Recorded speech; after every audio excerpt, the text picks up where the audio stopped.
In the heart of Kumasi, where the red dust rose with every footstep and the scent of roasted plantain mixed with exhaust fumes from the trotro buses, life moved in rhythms both predictable and chaotic. This was where Adwoa and her husband, Kwame, lived, a couple in their early 30s, deeply rooted in tradition, yet trying to navigate the changing tides of modern Ghanaian city life. Adwoa was a woman of remarkable beauty, not in the exaggerated sense of the fashion magazines, but in the way she carried herself. Her skin glowed with the deep richness of cocoa, her voice always soft yet commanding when she wanted it to be. She had grown up in a small village near Cape Coast, where evenings were filled with drum beats and stories by the fire, but her heart had always longed for the bustle of the city. Kwame had brought her here after their marriage, promising her a life of security and companionship. Kwame himself was a man respected in his neighborhood, tall, broad-shouldered, with a smile that drew people to him. He was known for his loyalty and hard work. He managed a small but growing carpentry business, and his name carried weight among the local traders at Kijisha Market. More than anything, he valued family and friendship, which is why his closest friend, Kwaku, was often found around their home. Kwaku was different from Kwame in both temperament and appearance. Where Kwame was calm and thoughtful, Kwaku was fiery and spontaneous. His laughter could be heard from down the street, and he had a charm that made people, especially women, lean closer when he spoke. He had been Kwame's friend since childhood, their bond forged in the dusty football fields of their village, where they had chased the same dreams of success in the city. Adwoa respected Kwaku. She had no reason not to. He was her husband's friend, almost like family. He would stop by to share a drink with Kwame, to laugh over old stories, or sometimes to borrow tools for his small electrical work. She knew that in Ghanaian culture, friendship wasn't something light. It was sacred. A man's closest friend was like his brother. Life had been steady for the couple. Adwoa sold fabrics at the roadside, vibrant Kent prints that drew customers with their dazzling colors. Her stall was her pride, and though money wasn't always plenty, she and Kwame managed. Yet beneath the surface of their happiness lay the quiet longing Adwoa carried within her. She wanted a child. In Ghana, motherhood was not just personal, it was cultural. A woman without a child faced whispers, pity, sometimes even disrespect. It had been 3 years since Adwoa and Kwame's wedding, and still her womb was silent. Every time she visited her mother in the village, the older women would place their hands on her belly and say, "It will come, my daughter. Just pray." But prayer alone didn't silence the gnawing anxiety inside her. Kwame, too, began to feel the pressure. Men in the neighborhood teased him playfully, but with an edge of cruelty. "Kwame, why is your wife's womb still sleeping? Don't let her cook too much pepper." He would laugh it off, but at night, lying beside Adwoa, he sometimes turned his back to hide the weight in his heart. It was during one of those restless seasons that the night happened, the night that would change everything. It was during the heavy rains of June. The streets had flooded. Power was out across much of the neighborhood, and the storm refused to relent. Kwame had traveled to Takoradi for a carpentry contract, leaving Adwoa alone at home. She didn't mind. She was used to managing. But around 10 p.m., just as she was about to secure the windows against the pounding rain, she heard a knock at the door. "Adwoa, it's me, Kwaku." She opened the door and saw him drenched, his shirt clinging to his body, rainwater dripping from his hair. His motorbike had broken down in the storm, and the streets were impossible to navigate. "Yai, Kwaku, come inside before the cold kills you," Adwoa said, hurrying to fetch him a towel. He thanked her, his teeth chattering as he sat by the small kerosene lamp in the living room.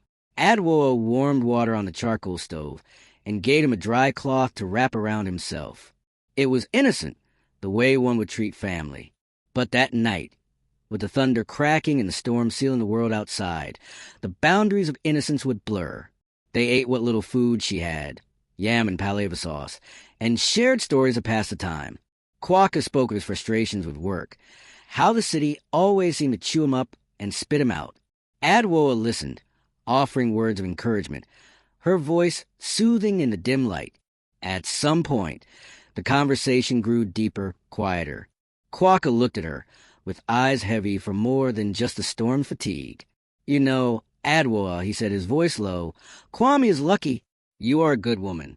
Not every man finds a wife like you." She smiled faintly, embarrassed but also warmed by the compliment. "You are like his brother, Kwaku. Whatever blessing I am to him, you share it too." But the air between them shifted. She felt it, and he felt it too. The storm outside seemed to echo the turmoil building inside. It was wrong. Adwoa knew it was wrong, but loneliness, longing, and the unspoken ache of childlessness weighed on her heart. When Kwaku's hand brushed against hers, she didn't pull away. When his gaze lingered too long, she didn't break it. And before she realized it, the night swallowed them both in a mistake that could never be undone. By morning, the storm had cleared. Kwaku left quietly, and Adwoa stood at the doorway, her chest tight with shame. She told herself it was nothing, just a moment of weakness brought on by the storm. She swore never to speak of it, never to let it happen again. Life returned to normal, or so it seemed. Kwame came back from Takoradi, full of stories about his work, hugging her tightly and promising their future was secure. Adwoa smiled, cooked his favorite meals, and prayed that the guilt inside her would fade. But weeks later, when she missed her monthly cycle, her heart began to pound in ways she had never known before. Could it be? She rushed to a small pharmacy near the market, bought a pregnancy test, and hid it in her cloth wrapper until nightfall. Alone in the bathroom, she waited with trembling hands until the two bold lines appeared. She was pregnant. Joy and terror collided inside her chest. She fell to her knees, tears spilling down her face. For years, she had prayed for this. For years, she had begged God to open her womb. And now it had happened. But instead of pure joy, her heart carried the heavy weight of doubt. Was this Kwame's child, or was it Kwaku's? She couldn't say. She couldn't even begin to calculate, for the timing blurred in her mind. She buried the question deep inside her heart and told herself it didn't matter. This child would be Kwame's. It had to be. When she told Kwame the news, he cried. Strong, broad-shouldered Kwame, who had faced the world without flinching, broke down and wept into her lap. He thanked God. He thanked her. He even called his mother that very night to share the good news. The family rejoiced. Neighbors congratulated them, and Adwoa finally felt the warmth of belonging she had longed for. But inside, her secret burned. The months passed, and her belly grew. Women at the market touched it and gave her advice. Elderly aunties told her what herbs to drink, what foods to avoid. Kwame grew more attentive, building a small wooden crib with his own hands. Adwoa watched him and felt her guilt rise like bile, but she swallowed it down. Then came the day of birth. It was a long labor, filled with screams and sweat. But when the child was placed in her arms, she felt a love so fierce it nearly crushed her. The baby boy had a strong cry, a healthy body, and eyes that looked like they could see into her soul. Kwame kissed her forehead, his tears falling freely as he held his son for the first time. The family celebrated. Drums were beaten in the village, and Adwoa thought perhaps, just perhaps, the past would stay buried. But as the months passed, the whispers began. "Ei, doesn't the baby look like Kwaku?" One woman murmured at the market. Another replied, "The nose, the eyes. It's not Kwame's face I see, oh." Adwoa heard them, her blood turning cold. She dismissed it at first, telling herself people loved to gossip. But even Kwame's mother, during one of her visits, stared too long at the child and asked questions that cut Adwoa like knives. And one afternoon, when Kwaku himself visited, holding the baby in his arms, the resemblance was undeniable. The child's dimpled smile mirrored his exactly. Adwoa felt the walls of her world begin to crumble. The first time Kwame heard the whisper himself, he laughed it off. He was walking home from the carpentry shop when two women near the chop bar pointed at the baby strapped to Adwoa's back. "Kwame's son?" one asked, her voice dripping with disbelief. The other chuckled. If you don't know Kwaku, you'd think so. The child is his copy." Kwame turned, forcing a smile. "You people and your gossip. Every child resembles one uncle or another. Go and mind your wache," he said. He tried to brush it off. But as he walked home, their words clung to him like the red dust of the street. That night, as Adwoa laid the baby down to sleep, Kwame found himself staring. The small nose, the curve of the lips, even the dimple that appeared when the baby yawned, it all nagged at him. He shook his head quickly, ashamed of his own thoughts. This was his son, his blood. God had answered their prayers. Yet the whispers didn't stop. At the naming ceremony, when the family gathered in their compound and the elders poured libation to the ancestors, even Kwame's uncle had muttered under his breath, "Aye, the boy carries another man's shadow." The words were not meant for Kwame's ears, but he heard them all the same. Adwoa, too, noticed the way people's eyes lingered. She saw the sideways glances, the half-smiles that weren't really smiles. Each time Kwaka came by the house, it grew harder to breathe. He still visited, bringing gifts to the child, offering to fix things around the house. But every time their eyes met, the secret they shared burned between them like fire. One evening, as the sun set in a blaze of orange over Kamasi, Kwame came home earlier than usual.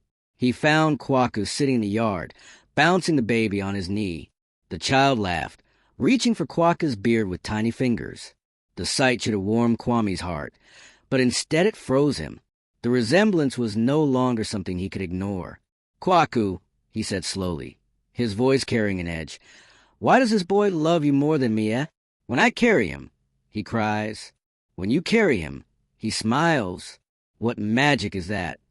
Kwaka laughed, but the sound was strained. "Ah, Kwame, children know good people. That is all. Don't make it into something else." But Kwame didn't laugh. That night, he tossed and turned in bed while Adwoa lay stiff beside him. She could feel the storm brewing in his chest, and fear gripped her heart. Weeks turned into months, and the tension in the household thickened. Kwame became more withdrawn, his laughter less frequent. Adwoa tried to cover cracks, cooking his favorite fufu with light soup, kneeling before him with respect as tradition demanded, speaking softly when he was irritable, but nothing seemed to reach him. Finally, one night after supper, Kwame spoke. "Adwoa," he said, his voice heavy, "tell me the truth. Who is this child's father?" Her heart stopped. The pounding in her chest drowned out the crickets outside. "What are you saying?" she whispered, her hands trembling. "You heard me," Kwame said, his eyes fixed on her. "People are talking. Even my own family looks at me like I am a fool. Every day I hear it. The boy looks like Kwaku, and when I see them together, his voice cracked, but he forced himself to continue. I need to know, Adwoa, did something happen between you and him?" Tears blurred her vision. She wanted to deny it, to swear on the ancestors, to cry out that it was all lies. But the memory of that stormy night would not let her mouth form the words. Instead, silence filled the room. Kwame rose to his feet, his chair scraping against the floor. "Your silence speaks louder than anything," he said bitterly. He stormed out into the night, leaving Adwoa weeping alone. The following days were a blur of coldness. Kwame barely spoke to her, and when he did, his words were clipped, distant. He no longer touched her affectionately, no longer laughed with her the way he used to. The love that once wrapped their marriage now felt like ash. Adwoa tried to reach out, but each attempt fell flat. She begged him to believe that the child was his, but her pleas only deepened his suspicion. One evening, unable to bear any longer, Kwame confronted Kwaka directly. They met at the edge of the football field where they had once played as boys. The place where their friendship had blossomed now became the ground for betrayal. "Kwaku," Kwame said, his voice trembling with anger, "I want the truth. Is my wife's child yours?" Kwaka's face paled. The bravado he usually carried slipping away. He opened his mouth, closed it, then looked down at his feet. "Kwame, my brother," he began, but the words caught in his throat. That hesitation was all Kwame needed. Rage exploded in his chest. He lunged forward, grabbing Kwaka by the collar. "You betrayed me," he shouted, his voice breaking. "All these years of friendship, and you do this? With my wife." Kwaka struggled to speak, his own eyes filling with tears. "It was a mistake, Kwame. That night, the storm. I don't want your excuses." Kwame roared, shoving him back. Villagers passing by stopped to watch, their faces lit with curiosity and pity. It was a scene no one could have imagined. The two men who had been closer than brothers now stood as enemies, their bond shattered. Adwoa heard about the confrontation the next day, the whispers flying faster than harmattan dust. Her shame doubled, her world collapsing piece by piece.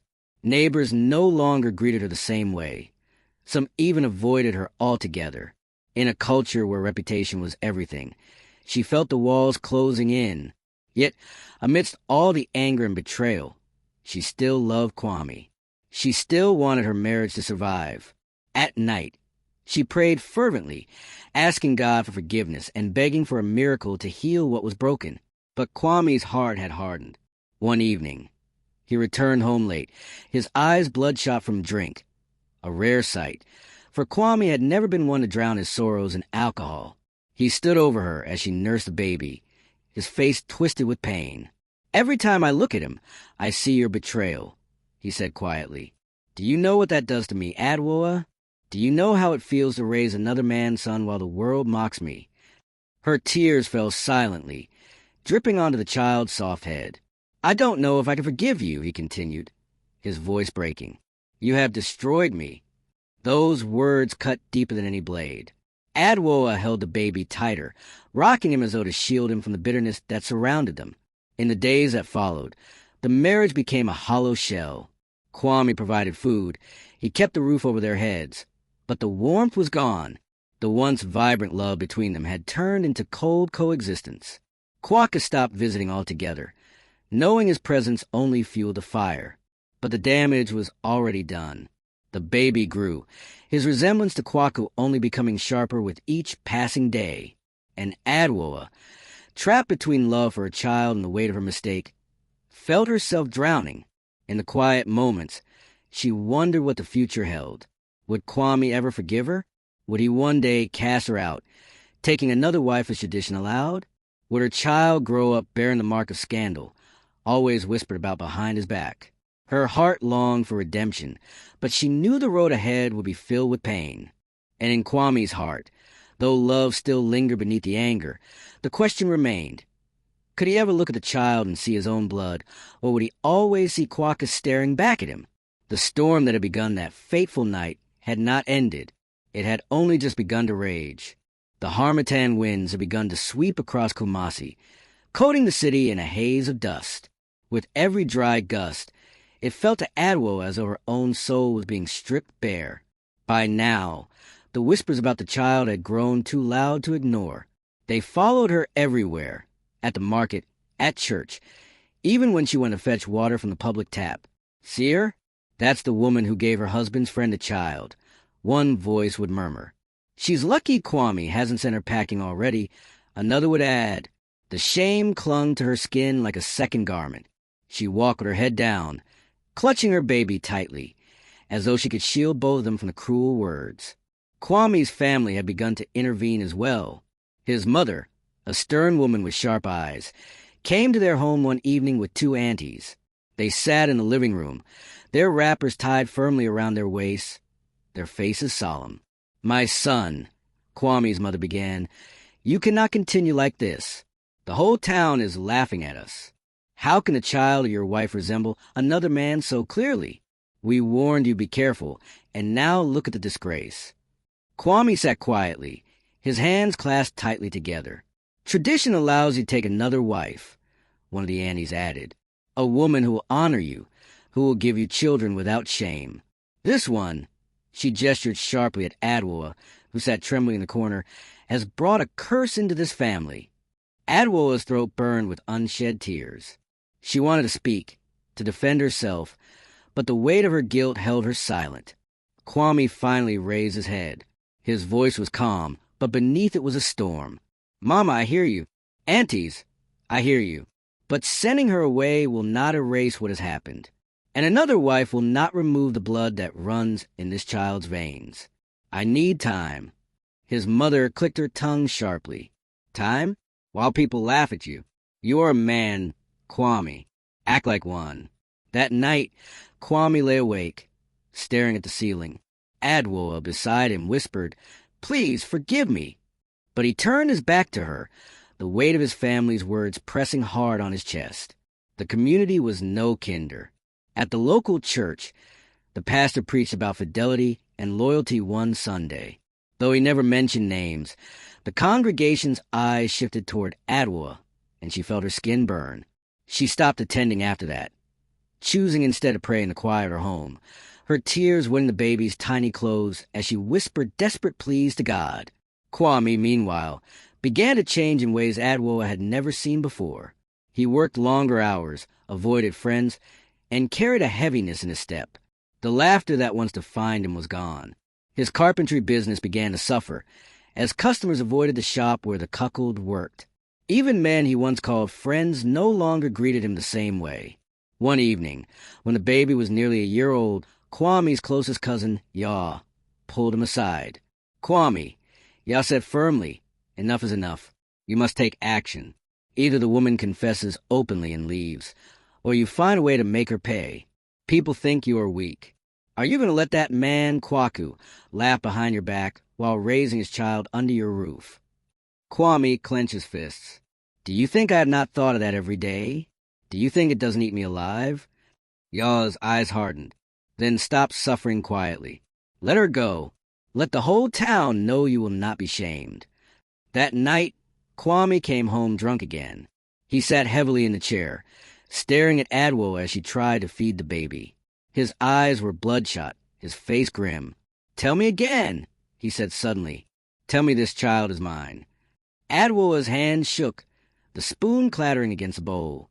"Kwame, I want him to be yours. I prayed for him to be yours. But is he mine?" Kwame pressed, his voice sharp, broken. She lowered her head, unable to answer. That silence was enough. Kwame slammed his fist against the table, the sound echoing through the room.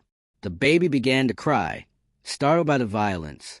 "Your silence is killing me, Adwoa," Kwame roared. "Every day I see Kwaka's face in this child.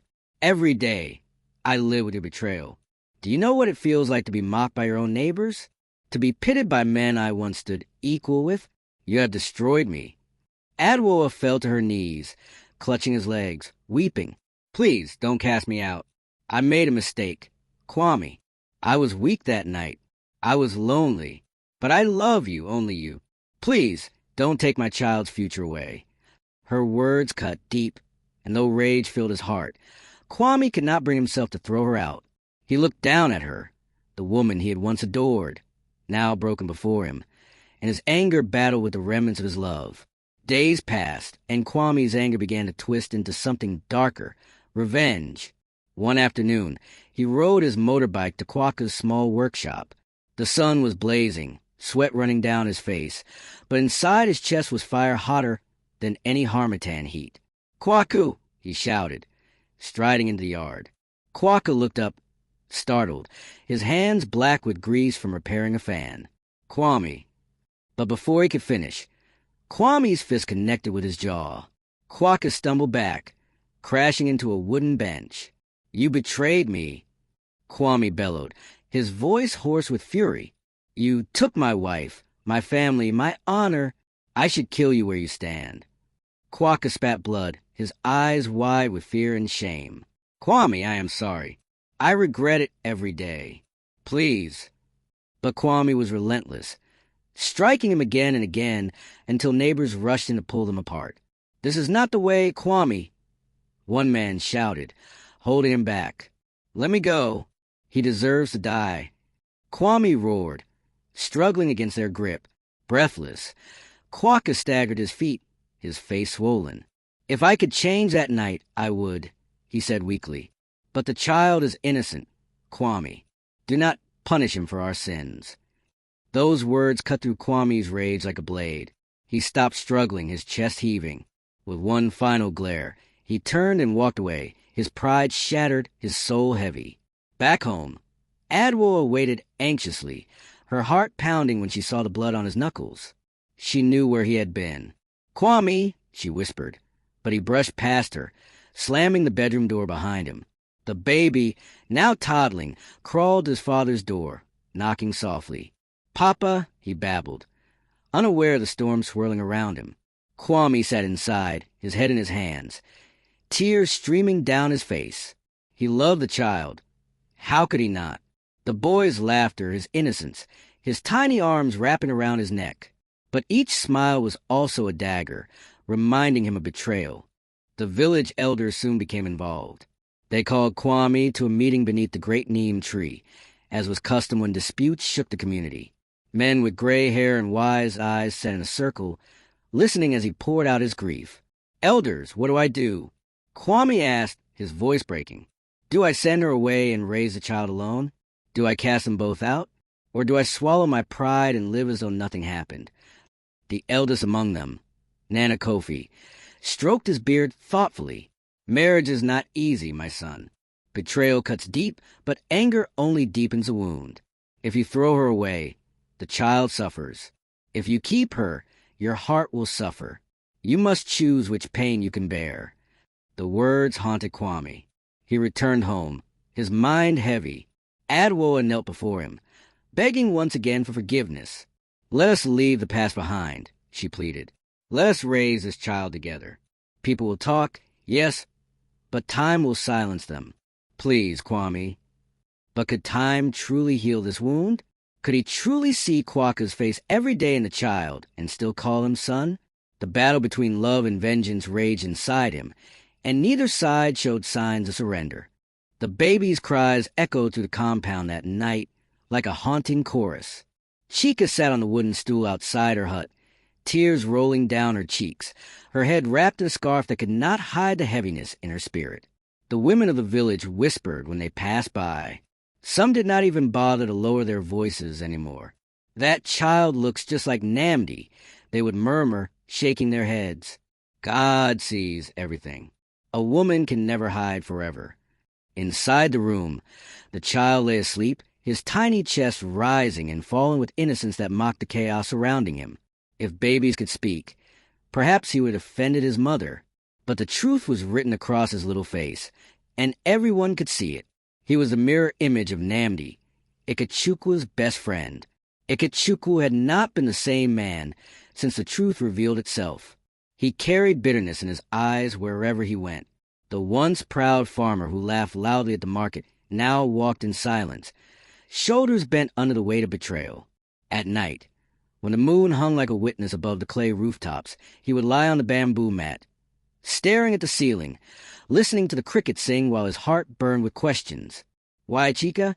Why?" he would whisper when she was asleep, though deep down, he knew sleep rarely came to her these days. The elders of the village had already spoken. One evening, the council gathered under the big irako tree. The men sat on their wooden stools, chewing cola nuts, their faces stern. Elder Okafor cleared his throat and said, "A home cannot stand where trust has collapsed. Ikechukwu, you are free to send this woman away. Our people do not force a man to keep betrayal in his house." Chica's mother, Mama Ngozi, had pleaded. She knelt before the elders, her wrapper dusty, her voice trembling. "My daughter made a mistake. Yes, but must we destroy her completely? Is there no room for forgiveness? Even the mighty irako grows again after the axe cuts its bark." But Elder Okafor shook his head. "Forgiveness is for the gods to decide. A man must protect his name." After that meeting, Ikechukwu withdrew further into himself. He spoke to Chica only when necessary. The child, though innocent, became a constant reminder of the wound that refused to heal. Still, something inside him could not bear to cast her out entirely. Perhaps it was love buried deep under the rubble of betrayal, or perhaps it was shame that the entire village now knew as pain. One night, after drinking palm wine at the market square, Ikechukwu staggered home, his heart heavy with thoughts. Chica was sitting by the fire, stirring a pot of yam porridge. The child was strapped to her back, sleeping soundly. When he saw her, he stopped, his voice thick with anger and sadness. "Do you know what it feels like," he asked, "to look into your child's face and see another man staring back at you? Do you know what kind of curse that is, Chica?" Her hands trembled on the wooden spoon. Tears welled up in her eyes. "Ikechukwu, I know I wronged you, but that night I was weak. You had been gone for weeks, chasing contracts in the city, and I was lonely. Nambi was always around, always helping. One mistake, one night, and now it has ruined everything." "Ruined everything?" Ikechukwu laughed bitterly. Chica, it has ruined me. The people no longer respect me. Children point at me on the road. They say I am raising another man's son. Her voice broke. I have carried shame in my own womb every day. Do you think I don't feel the stares? Do you think I don't hear the whispers? But this child, he did not ask to be born. He deserves love, not hatred. The baby stirred on her back, whimpering softly, as though the spirit of the conversation had reached his tiny heart. For a moment, Ikechukwu's face softened. He wanted to hate the child, but he could not. The boy was innocent. Still, the wound inside him refused to heal. The turning point came when tragedy struck the village. One rainy evening, shouts erupted near the river. Word spread quickly. A small canoe carrying children had capsized in the storm. Parents screamed. People rushed toward the riverbanks, and chaos filled the air. Without thinking, Ikechukwu ran toward the water. Among the struggling children was little Ngozi, the daughter of the village seamstress. The current was strong, pulling her under. Ikechukwu, with the strength of desperation, dived into the raging water. He fought the waves, his arms burning, his chest aching, but he managed to pull the girl out. The crowd cheered when she coughed and sputtered back to life. That night, when he returned home soaked and exhausted, Chica looked at him with new eyes. You are still a good man, Ikechukwu, a man whose heart is pure, no matter what pain he carries. But he only shook his head. Even a good man can break. The weeks that followed were heavy with silence. But slowly, something began to change in Ikechukwu. The child, who had started crawling, would sometimes grab his leg and laugh with such joy that it melted the bitterness in his chest. One evening, as he watched the boy struggle to stand, his small hands gripping the wooden bench, Ikechukwu felt tears fill his eyes. Chica, who had been sweeping the compound, froze when she saw it. The first tear he had shed in front of her since everything happened. Do you hate him? She asked quietly. He shook his head, voice breaking. No, I hate what happened, but I cannot hate him. He is innocent. The day of true reckoning came when Namdi returned to the village. Word spread quickly, and the entire community buzzed with curiosity. Would Ikechukwu confront him? Would blood be spilled? The two men had not spoken since the scandal broke. Namdi walked with hesitation toward Ikechukwu's compound, his eyes low, his face shadowed by guilt.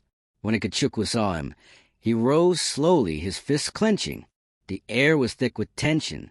You betrayed me, Ikechukwu said, his voice trembling.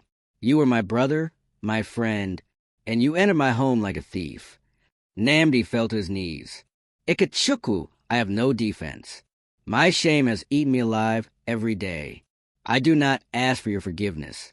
I only beg that you do not let my sin destroy the child's life. He deserves better than the shadow of my mistake. For a long time, silence hung between them. The villagers who had gathered around held their breath. Then, slowly, Ikechukwu turned to Chica, who stood trembling with the child in her arms. From today, he said, his voice heavy but steady, this child is mine. He will bear my name, and I will raise him as my son. But you, Namdi, leave this village. Do not return. Gasps filled the air. Some called it foolishness. Others called it strength. But in that moment, Ikechukwu chose not to let bitterness eat what remained of his heart. Namdi bowed his head. Thank you, Ikechukwu. May the gods reward your mercy. And then he walked away, disappearing into horizon, never to be seen again in that village. From that day, life slowly began to mend itself. Chica devoted herself to rebuilding her husband's trust, though scars remained. The whispers of the villagers never fully died, but Ikechukwu no longer cared. He had made his choice, and he chose to live with it. Years passed. The child grew strong, calling Ikechukwu Papa with pride. Sometimes, when Ikechukwu looked into his face, he still saw Namdi. But over time, he also saw himself, the man who had chosen love over hatred, hope over despair. And in the evenings, when the compound filled with the smell of roasting maize and the laughter of children, Ikechukwu would sit quietly, watching his family, knowing that pain had not destroyed him. It had shaped him into something stronger. For in the end, love, no matter how battered, had survived,